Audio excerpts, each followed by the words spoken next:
तो कल हम बलबन के बारे में पढ़े थे बेटा, एक बार रिवाइज कर लेते हैं। बलबन का शासनकाल कब से कब तक रहा? तो 66 से 87 तक, 1266 से 1287 तक। और हमने देखा था कि बलबन ने बेटा क्या हुआ, बलबन को गुलाम था, अब किसका कहा जाए तो इल्तुतमिश का गुलाम हो जाएगा।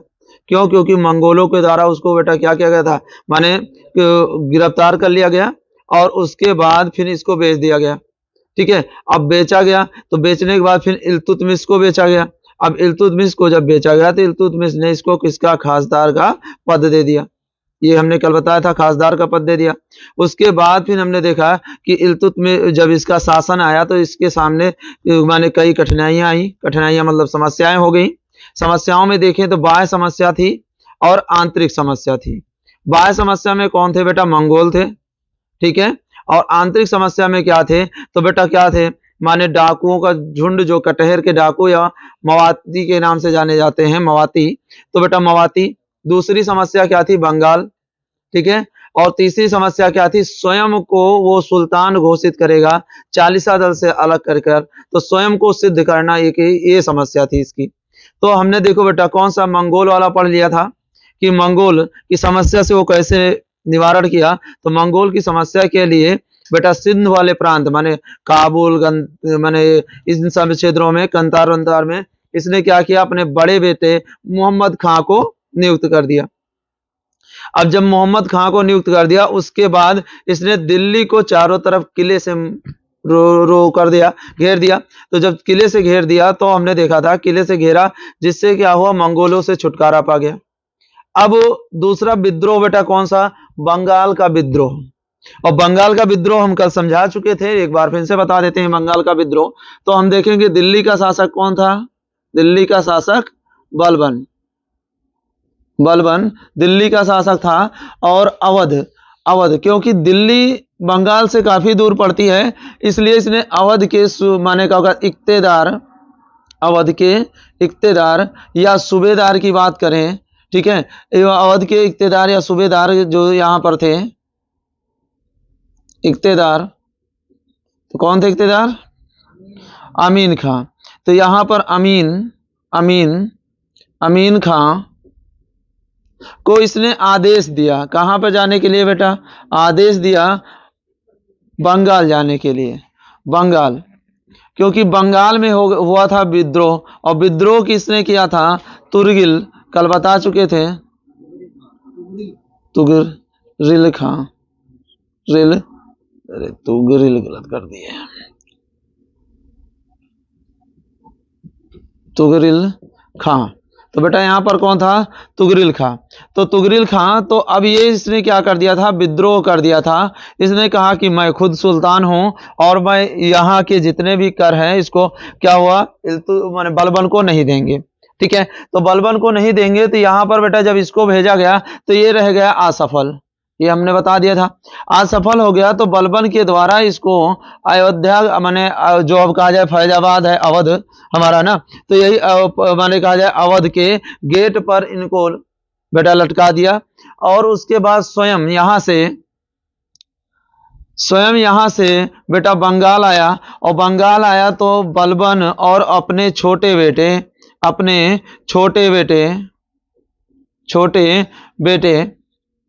ठीक है, बुगरा खां,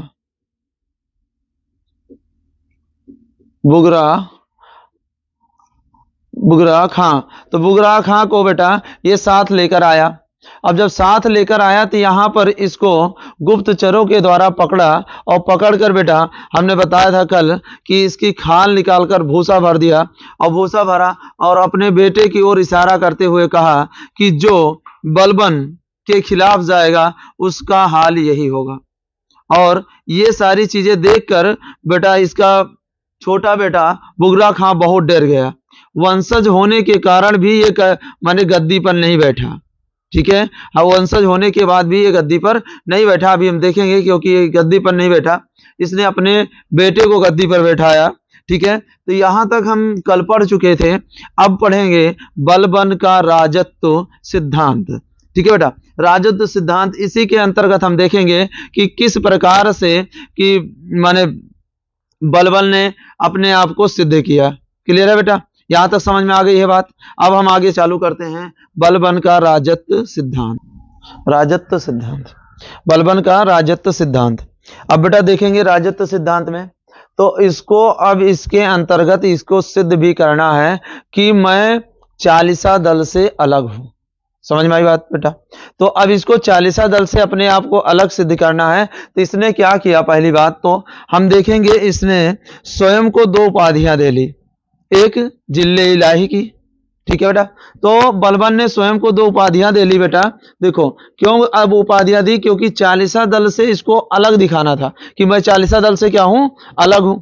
जितने उसके मेंबर हैं, क्यों मैंने बता दे चुका था कि इसमें बेटा क्या हुआ था, चालीसा दल का ये क्या था, एक सदस्य था। अब वो जब सदस्य था तो मैंने बताया भी है, पहले भी समझाया है, यदि बेटा कोई समान, समान का मतलब क्या हुआ, तुम्हारे साथ पढ़ने वाला व्यक्ति सरकारी जॉब पा जाए, है ना, और उसके बाद जब वो तुम्हारे साथ आएगा तो हम क्या कहेंगे, उसको सर कर कर तो नहीं बुलाएंगे। तो ऐसे बलबन भी चालीसा दल का सदस्य था। अब चालीसा दल का सदस्य होने के कारण अब जब वो बेटा क्या हुआ, माने सम्राट बना, तो चालीसा दल के लोग इसे एक्सेप्ट नहीं करना चाहते थे। इसलिए इसने क्या कहा, जिल्ले इलाही, अपने आप को कह लिया जिल्ले इलाही। और जिल्ले इलाही का मतलब हो जाता है कि ईश्वर की प्रतिछाया। तो इसने कहा मैं तुम्हारे समान नहीं हूं, मेरे ऊपर ईश्वर की प्रतिछाया है, क्योंकि मैं सत्ता माने वंशजों के हिसाब से माने राजगद्दी पर नहीं बैठा हूं। तो इसने अपने आप को स्वयं को दो उपाधियां दे ली, एक जिल्ले इलाही, जिल्ले इलाही, ठीक है, और दूसरी उपाधि दे ली बेटा नियाबत ए खुदाई, खुदाई। तो ये बेटा बलबन ने खुद उपाधियां दो ली, क्यों, क्योंकि चालीसा दल को बेटा दिखाने के लिए कि मैं तुमसे अलग हूं। क्लियर है। अब बात करें कि अब यहां पर और भी इसने क्या कहा, इसने बेटा ईरान के वंशज के रूप में, देखो ईरान, ईरान के अफरा सियाब, सियाब का वंशज बताया, वंशज कहा। तो बेटा इसने अपने आप को क्या कहा, ईरान के अफरा सियाब, अफरा सियाब का वंशज। अफरा सियाब क्या था, एक बड़ी बेटा माने वंशज थी, वंशज मतलब एक बड़ी कैटेगरी जात में। तो उससे बेटा कि इसने क्या कहा, अपनी तुलना की कि मैं उनका वंशज हूं। अब ये ईरान का था। अब जब इसने वंशज यहां पर कह दिया अफरा सियाब का वंशज, तो ईरान का एक त्योहार था नवरोज। बात समझ में आ गई बेटा, जो पारसियों के द्वारा मनाया जाता था। अब उसके कारण इसको क्या हुआ, यहां पर भी नवरोज त्योहार मनाने की मैंने प्रथा चालू कर दी। तो बात समझ में आई, नवरोज त्योहार क्यों मनाया गया, क्योंकि इसने बेटा क्या कहा कि मैं अफरा सियाब का क्या हूं बेटा, वंशज हूं, और वहां पर क्या मनाया जाता था, नवरोज त्योहार। उसके कारण यहां पर भी इसने क्या कर दिया, नवरोज प्रथा प्रारंभ कर दी। तो अब बात किया जाए नवरोज किसने प्रारंभ किया, नवरोज प्रथा प्रारंभ। तो नवरोज प्रथा किसने प्रारंभ की बेटा, तो किसने प्रारंभ की, बलबन ने प्रारंभ की। क्योंकि अफरा सियाब का वंशज कह दिया था। बात समझ में आ गई। अब बेटा देखो यहां अब भी चालीसा दल नहीं मान रहा था, तो अब यहां से हम देखेंगे इसने सिजदा और पायबोस दो प्रथा का प्रचलन किया। सिजदा और पायबोस होते क्या हैं, इनके बारे में समझ लेते हैं। देखो बेटा सिजदा इसने क्यों चालू किया और पायबोस क्यों चालू किया। सिजदा और पायबोस चालू करने का कारण एक है कि बेटा यदि माने जो छोटे कैटेगरी या जो भी लोग हैं उनको नीचा दिखाने के लिए, खुद को बड़ा साबित करने के लिए। बात समझ में आ गया। जैसे कुछ लोग क्या होते हैं, भौकाल दिखाएंगे पूरा, है ना बेटा, कि चाहे घरे खाना खाना हो लेकिन भौकाल पूरा टाइट रहेगा। वैसे बेटा ये भी पूरा भौकाल एकदम बना के रखना चाहता था कि एकदम भौकाल बना रहे। तो बेटा देखो भौकाल बनाने के लिए इसने क्या कर दिया, सिजदा और पायबोस ले आया। क्यों, लोगों को अपने से नीचा दिखाने के लिए। यदि बेटा तुम्हारा पैर कोई छू रहा है तो वो बेटा तुम्हारे सामने सिर नहीं उठा सकता। बात समझ में आ गया? वो थोड़ा सा इज्जत करेगा या डर के, अगर डर से छू रहा है तब भी नहीं सिर उठा सकता, और बेटा क्या होगा, माने यदि इज्जत से छू रहा है तब भी सिर नहीं उठा पाएगा।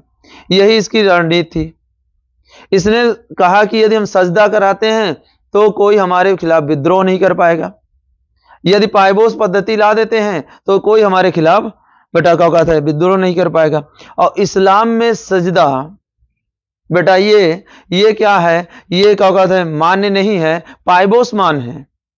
लेकिन इस्लाम धर्म में यह मान्य ना होने के कारण भी बलबन इसको लागू करता है। समझ में आ गया बेटा? पायबोस, देखो पायबोस का मतलब होता है हिंदू धर्म में जैसे पैर छू के पैलगी करना, ये क्या है पायबोस प्रथा, सॉरी इस माने सिजदा है, ठीक है, और ये इस्लाम में नहीं है। तो कहोगे सर जी पायबोस है बेटा, हाथों को चूमना पैरों को चूमना, ये क्या है इस्लाम धर्म में है। तो हम देखेंगे क्या करेगा कि अब यहां पर सिजदा प्रथा और कौन सा पायबोस, तो बेटा सिजदा प्रथा,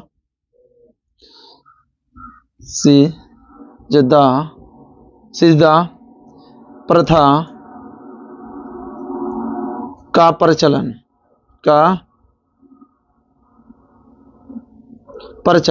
सिजदा प्रथा का प्रचलन। सिजदा प्रथा होता क्या है बेटा, माने घुटनों के बल बैठकर माने सम्राट को, ठीक है, इज्जत देने का कार्य, ठीक है।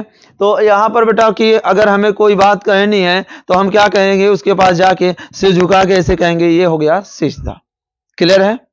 अब देखो पायबोस प्रथा का प्रचलन, पायबोस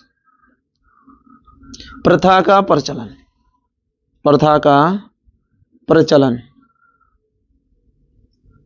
तो पायबोस प्रथा का प्रचलन यदि बात करें तो किसके द्वारा किया गया बेटा, किसके द्वारा, बलबन के द्वारा। दो हमने देख लिया, नवरोज त्योहार बलबन, बेटा सिजदा बलबन और पायबोस बलबन, ठीक है, तीनों बहुत इंपॉर्टेंट है। पायबोस का मतलब हो जाएगा उसके पैरों को चूमना, ठीक है। तो मैंने बताया ये इस्लाम में लागू था लेकिन हिंदुओं में ये लागू नहीं था, ठीक है बेटा। अब यहां से हमने देख लिया पायबोस और ये चीजें। अब यहां पर एक और देखेंगे कौन सी, इसकी लौह रक्त नीति को अपनाया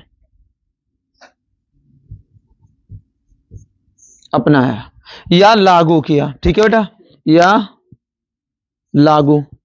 तो यहां पर बेटा देखेंगे लौह रक्त नीति, देखो ये लागू करना क्या है, तो लौह रक्त नीति इसने अपने शत्रुओं के प्रति किया, कट्टर व्यवहार के लिए, कि कोई हमारे खिलाफ क्या होगा, खड़ा नहीं होगा। जैसे मैंने बताया बंगाल में तुगरिल खां के साथ, है ना बेटा, चमड़ी निकाल के उसमें भूसा भरवा दिया। अब कोई बेटा उसके खिलाफ खड़ा नहीं होना चाहिए। समझ में आ गया? तो यहां पर इसने इसलिए अपनाया। अब जब इसने इस लौह रक्त नीति को अपना ली, तब क्या हुआ, चालीसा दल वाले बेटा बहुत क्या हुआ, कूदने लगे। क्यों कि नहीं, यका नहीं मानेंगे। उसने कहा रुको जुगाड़ सेट करते हैं, चालीसा दल ही समाप्त कर दिया। बात समझ में आ गया? कहा कि चालीसा दल खत्म। अब बेटा चालीसा दल को खत्म कर दिया, पद है, अब जब कोई नहीं रहेगा तो मैंने कूदेगा कौन, कोई नहीं ना। तो अब चालीसा दल समाप्त। तो चालीसा दल किसने समाप्त किया, चालीसा दल को बंद या समाप्त, जो भी लिखने जाओ, बंद कर दिया। देखो अपने अकॉर्डिंग थोड़ा सा इसे लिख सकते हैं जिस तरह से याद रहेगा, ठीक है। चालीसा दल को समाप्त या बंद कर दिया, ठीक है बेटा, बात समझ में आ गई यहां तक। चालीसा दल को समाप्त किसने किया, बलबन ने। एक बार फिर से देख लेते हैं बेटा, जिले इलाही बलबन, ठीक है, मैंने नियत खुदाई बलबन, ईरान का अफरासिया बलबन, ठीक है, खुद को कहा नवरोज प्रथा बलबन, सिजदा बलबन, पायबोस बलबन, ठीक है, रक्त लोनिक बलबन, और चालीसा दल की समाप्ति बलबन के द्वारा की गई। इतना हमने देखा इसके राजत्व सिद्धांत में, ठीक है बेटा। तो हमने इतना देख लिया कि इन सब चीजों का कौन था जिम्मेदार, बलबन था। ठीक है बेटा, यहां पर बलबन के देख लिए। अब बात करें कि बलबन का जो पद, बेटा बलबन का पद देखो, बलबन का पद, यदि पद की बात करें तो बलबन को कौन कौन से पद मिले, तो बेटा हम देखेंगे आमिर ए शिकार, इसको पहले ही बता चुके हैं, आमिर ए शिकार। तो आमिर ए शिकार का पद किसने दिया था, रजिया सुल्तान। ये देखेंगे किसके द्वारा दिया गया था, रजिया सुल्तान के द्वारा, रजिया सुल्तान। ठीक है, अब उसके बाद देखेंगे आमिर ए आखुर, आमिर ए आखुर। ठीक है, खुर। अभी किसके दिया गया था,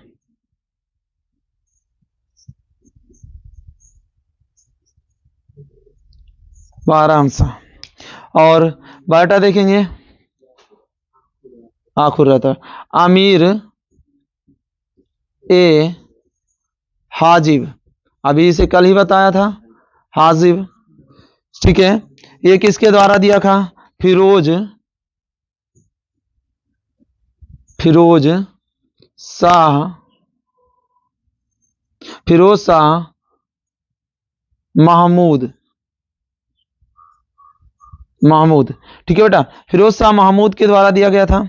और बेटा नयाब का पद अभी हम देखे थे, नयाब ए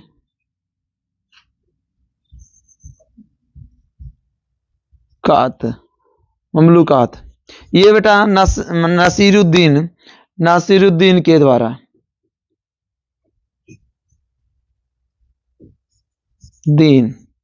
नासिरुद्दीन के द्वारा। ये हमने देखा कि इन पदों की बेटा ये पद इनको दिया गया था। इस तरह से धीरे धीरे क्या हुआ, बलबन आगे बढ़ा। अब बलबन के यदि कार्य की बात कर लें, बलबन ने क्या क्या कार्य किए थे, कार्य तो बेटा देखेंगे, एक इसने आयोग चलाया था जिसका नाम था बरीद, और बरीद किससे संबंधित था, गुप्तचर से। बेटा यहां पर गुप्तचर से संबंधित था बरीद। अब गुप्तचर से संबंधित कैसे, इसने पहली बार गुप्तचर व्यवस्था को लागू किया दिल्ली सल्तनत में। अगर प्रथम शासक कहें गुप्तचर को लागू करने वाला, बेटा कौन सा हो जाता है, यही। आगे बात करेंगे बेटा सैन्य ए आजिर, बेटा ये किससे संबंधित था, तो बेटा सैन्य विभाग से था, या इसी को कहा जाता है दीवान ए आजिर। ठीक है बेटा, देखो दोनों नाम से मिलेगा। ये किससे संबंधित था, बेटा सैन्य विभाग से संबंधित था। तो हमने देख लिया बलबन के कार्य, बलबन का पद, और बलबन ने क्या माने राजत्व सिद्धांत अपनाया। अब ये बलबन के बारे में हमने फुल डिटेल पढ़ ली। अब यदि बलबन की मृत्यु की बात करें कि बलबन की मृत्यु कैसे हुई, तो बलबन की मृत्यु बेटा इसके बड़े बेटे की मृत्यु माने मुगलों के द्वारा कर दी गई थी, जिसके कारण उसके वियोग में ये बीमार पड़ गया, और इसकी 1287 में 1287 में इसकी मृत्यु हो जाती है, इसकी मृत्यु। अब देखेंगे अगला शासक कौन। ठीक है, अब अगला शासक की बात करते हैं, इसके मृत्यु के बाद अगले शासक की। ठीक है, तो अगले शासक देखते हैं बेटा कैकुबाद।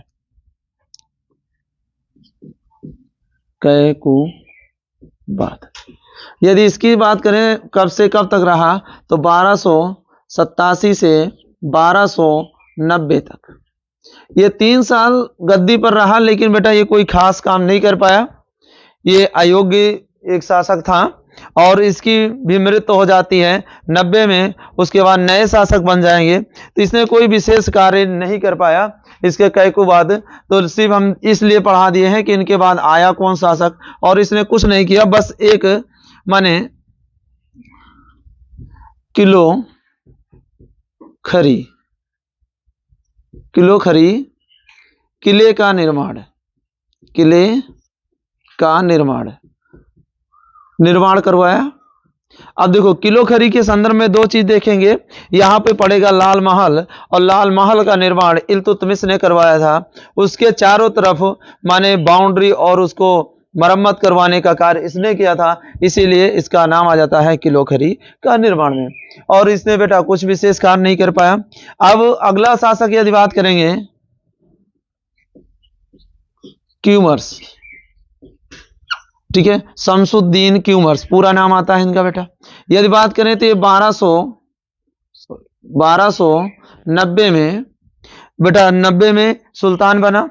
ये भी कोई विशेष प्रभाव नहीं कर पाए, केवल 3 मंथ ही यहां पर रहे, 3 माह, ठीक है, 3 माह इसने शासक किया, 3 माह। और इसका संरक्षक था, संरक्षक यदि बात करें संरक्षक, तो संरक्षक इसका था जलालुद्दीन